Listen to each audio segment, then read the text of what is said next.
Selamat datang di channel Margon School, media belajar akuntansi, audit, dan perpajakan. Saat ini kita akan mengupas tuntas teori-teori pemungutan pajak di Indonesia. Topik yang akan kita bahas yaitu yang pertama, azas pemungutan pajak, yang kedua, teori pemungutan pajak, dan yang ketiga, stelsel pemungutan pajak. Azas-azas pemungutan pajak yaitu yang pertama, equality. Pembebanan pajak dilakukan secara adil sesuai dengan keadaan wajib pajak. Yang kedua yaitu certainty. Pajak yang dibayar oleh wajib pajak harus jelas besar pajak terutang, kapan harus dibayar, dan kapan batas waktu pembayarannya. Yang ketiga yaitu convenience of payment. Pemungutan pajak dilakukan saat yang paling baik bagi wajib pajak, seperti saat menerima keuntungan atau penghasilan. Yang keempat yaitu economic of collection. Pemungutan pajak hendaknya dilakukan sehemat mungkin, jangan sampai biaya pemungutannya lebih besar daripada penerimaan pajak itu sendiri. Selanjutnya kita akan membahas teori-teori pemungutan pajak yang ada di Indonesia. Teori yang pertama yaitu teori asuransi. Teori ini menyamakan negara dengan perusahaan asuransi, di mana untuk mendapatkan perlindungan, warga negara harus membayar pajak sebagai premi.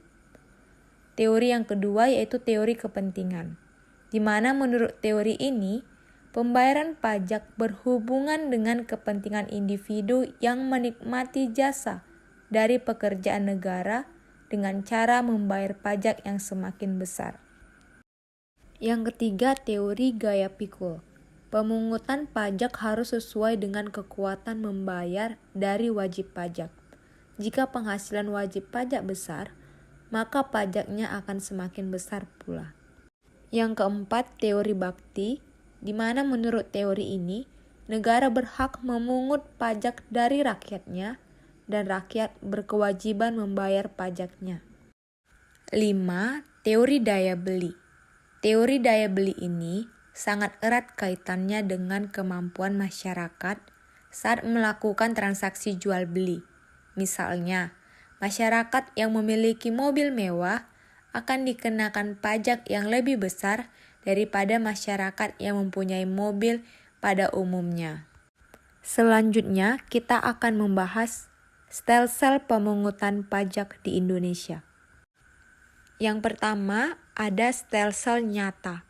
Pengenaan pajak didasarkan pada objek atau penghasilan yang sungguh-sungguh diperoleh pada setiap tahun atau periode pajak. Pajak dapat dihitung pada akhir tahun atau periode pajak.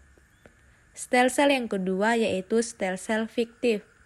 Pengenaan pajak didasarkan pada suatu anggapan atau fiksi. Anggapan tersebut dapat berupa penghasilan tahun pajak yang lalu atau anggaran pendapatan tahun berjalan. Yang terakhir ada stelsel campuran, di mana stelsel ini merupakan kombinasi antara stelsel nyata dan stelsel fiktif. Pada awal tahun atau periode pajak, pajak dihitung menggunakan stelsel fiktif, dan pada akhir tahun atau periode pajak dihitung kembali berdasarkan stelsel nyata. Kesimpulan dari video ini, yang pertama azas pemungutan pajak terdiri dari 5. Yang pertama equality, kedua certainty, yang ketiga convenience of payment, yang keempat economic of collection. Sedangkan teori pemungutan pajak terdiri dari 5, yaitu teori asuransi, teori kepentingan, teori gaya pikul, teori bakti, dan teori daya beli. Dan yang terakhir, stelsel pemungutan pajak terdiri dari 3. Yang pertama stelsel nyata, yang kedua stelsel fiktif, yang ketiga stelsel campuran. Terima kasih telah menonton. Jangan lupa subscribe, like, komen, dan share video ini. Sampai jumpa di video selanjutnya.